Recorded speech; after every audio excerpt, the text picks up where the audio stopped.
బాలకృష్ణ కెరీర్లో అఖండ సినిమా చాలా ప్రత్యేకం. నటన విషయంలోనూ, రికార్డుల విషయంలోనూ ఆ సినిమా బాలయ్య కెరీర్లో ఎప్పటికీ నిలిచిపోతుంది. ఇక ఈ సినిమాకి సీక్వెల్ అనగానే ఫ్యాన్స్ లో కూడా భారీ అంచనాలు. అసలు బాలయ్యని ఈసారి ఎలా చూపిస్తారనే ఉత్కంఠ కనిపించాయి. ఇక దీనికి తగ్గట్టే ట్రైలర్, సాంగ్స్ అన్నీ కూడా సూపర్ హిట్ అయ్యాయి. డిసెంబర్ 12న రిలీజ్ అయిన అఖండ 2 తాండవం మొదటి పార్ట్ స్థాయిలో ఉందా లేక అంతకు మించి ఉందా అనేది ఈ రివ్యూలో మనం మాట్లాడుకుందాం. అఖండ సినిమాకి సీక్వెల్ గా తీసిన అఖండ తాండవం అప్పటి కథకి 15 ఏళ్ల తర్వాత ఏం జరిగిందనే కథతో మొదలవుతుంది. రాయలసీమలో ఎమ్మెల్యేగా ఉన్న బాలకృష్ణ 1 కుమార్తె జనని హర్షాలి మల్హోత్రా డిఆర్డీఓలో ట్రైనీగా ఉంటుంది. 17 ఏళ్ల తర్వాత ఆమె చేసే పరిశోధనలు చూసి అందరూ ఆశ్చర్యపోతుంటారు. అయితే అదే సమయంలో దేశమంతా ఎంతో పవిత్రంగా భావించే మహాకుంభమేళలో ఒక వైరస్ అటాక్ జరుగుతుంది. దీనివల్ల కోట్లాది మంది ఎఫెక్ట్ అవుతారు.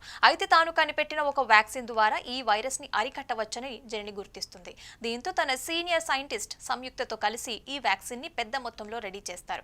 అయితే ఈ వైరస్ జనాన్ని చేరకూడదనే ఈ సైంటిస్ట్ బృందం మీద ఠాకూర్ కబీర్ దుహార్ సింగ్ దాడి చేయిస్తాడు.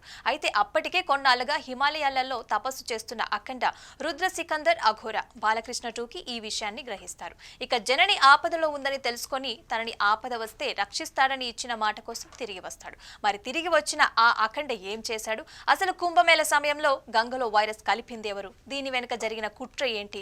ఇందులో విశాచి ఆదిపినిశెట్టి పాత్ర ఏంటి? విశాచికి అఖండకి ముందే పరిచయం ఉందా అనే ఈ విషయాలన్నీ కూడా స్క్రీన్ మీద ఖచ్చితంగా మనం చూడాల్సిందే.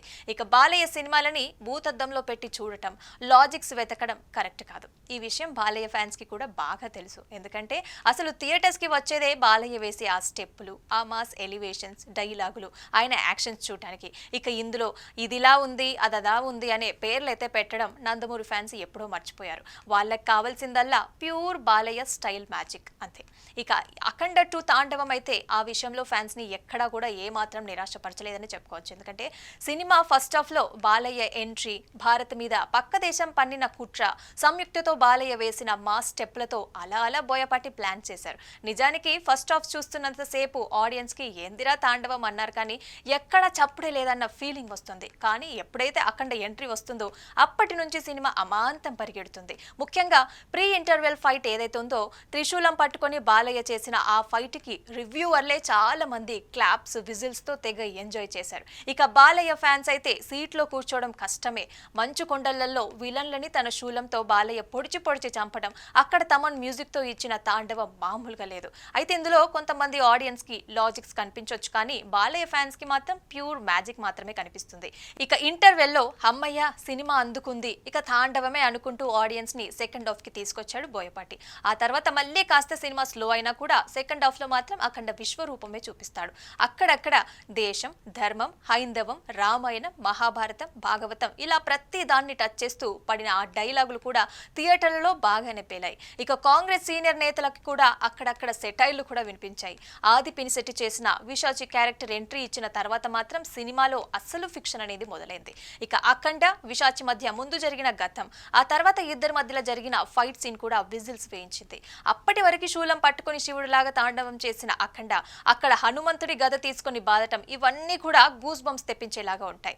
రాముడు, కృష్ణుడు, హనుమంతుడు, శివుడు ఓవరాల్ గా దేవుడి విషయంలో అఖండ చేత చెప్పించిన ఆ డైలాగులు, అసలు భక్తులకి దేవుడి మీద ఎందుకు నమ్మకం ఉండాలంటూ పడిన ఆ సీన్ భక్తులైతే చాలా బాగా అనిపిస్తుంది. ఇక కొంతమందికి మాత్రం ఈ సీన్ పెద్దగా ఎక్కకపోయి కూడా ఉండవచ్చు. అయితే దైవ భక్తికి, దేశభక్తికి రెండింటిని ఎలివేట్ చేస్తూ రెండింటి మధ్య బోయపాటి చేసిన బ్యాలెన్స్ కూడా బాగానే వర్కౌట్ అయింది.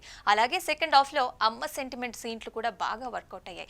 ఇక క్లైమాక్స్ లో అంతకు ముందు ఒకసారి పడిన శివుడి సీన్లు కూడా ఆడియన్స్ కి బాగా కనెక్ట్ అవుతాయి. అయితే సినిమాలో అఖండ పాత్రకి ఎలివేట్ చేయడానికి చాలా విషయాల్ని బోయపాటి లైక్ తీసుకున్నారు. ముఖ్యంగా ప్రమాదకర వైరస్ ని అంత ఫుల్ సెక్యూరిటీలో ఉన్న మహాకుంభమేళలో భక్తుల ముందే గంగా నదిలో కలిపే ఆ సీన్ రియాలిటీకి చాలా దూరంగా అనిపించింది. అలాగే మన దేశ సెక్యూరిటీ, ఆర్మీ, సాయుధ బలగాలు ఎవరు కూడా వీటిని అడ్డుకోలేకపోవటం, ముఖ్యంగా డిఆర్డీఓకి సంబంధించిన ల్యాబ్ మీద చాలా సింపుల్ గా కొంతమంది వచ్చి దాడి చేయటం, ఇలాంటి సీన్లు చూసినప్పుడు ఇదేందయ్యా అనిపిస్తుంది. అయితే ఇవి బోయపాటి కావాలని చేశారని చెప్పలేం కానీ ఒకదాన్ని ఎలివేట్ చేయాలనుకున్నప్పుడు తెలియకుండానే ఇతర విషయాల మీద చిన్న చూపు అనేది పడుతుంది. అలానే దేశ సరిహద్దుల్ని దాటేసి పక్క దేశాల ఆర్మీ మీద అఖండ ఒక్కడే విరుచుకుపడటం, ఇలాంటి సీన్లు చూసినప్పుడు కూడా కొంతమంది ఆడియన్స్ ఏంట్రా ఇది అనుకోవచ్చు. కానీ ఫ్యాన్స్ కి మాత్రం ఇవి బాగా నచ్చుతాయి. నట నటన విషయానికి వస్తే బాలయ్య మరొకసారి అఘోర పాత్రలో తన నట విశ్వరూపాన్ని అయితే చూపించారు. అఖండగా బాలయ్య కనిపించిన ప్రతి సీన్ లోనూ ఆయన హావభావాలు, యాక్షన్, ఎమోషన్ అన్నీ కూడా ఆడియన్స్ కి బాగా కనెక్ట్ అవుతాయి. ఇక ఆది పినిశెట్టి కనిపించి తక్కువ సేపే అయినా కూడా ఆయన లుక్, నటన బాగా అనిపిస్తాయి. ఇక శాశ్వత్ చటర్జీ, సంయుక్త, హర్షాలి, కబీర్, మురళీమోహన్ ఇలా మిగిలిన వాళ్ళంతా కూడా తమ పాత్రలకి న్యాయం చేశారు. ముఖ్యంగా దొమ్మలేపే అదిరిపోయే సాంగ్ లో బాలయ్య స్టెప్పులు, సంయుక్త అందాల ప్రదర్శన రెండూ కూడా పోటాపోటీగా ఉన్నాయి. ఇక అఖండ 2 విషయంలో తమన్ని మరొకసారి మెచ్చుకొని తీరాల్సిందే. ఎందుకంటే బాలయ్య సినిమా అంటే తమన్ డ్యూటీ ఎక్కేయడం కన్ఫర్మ్ అని ఫ్యాన్స్ కి ఒక బలమైన నమ్మకం ఎప్పుడూ వచ్చేసింది. అయితే అఖండ 2 విషయంలో మాత్రం తమన్ డ్యూటీ ఎక్కడం కాదు, అసలు చివరి వరకు ఎక్కడా కూడా డ్యూటీ దిగలేదని అనిపిస్తుంది. అఖండ సీన్లకి తమన్ ఇచ్చిన బీజిఎం అయితే థియేటర్లో స్పీకర్లు పగిలిపోయేలాగా కసితో కొట్టినట్లుగా అనిపించింది.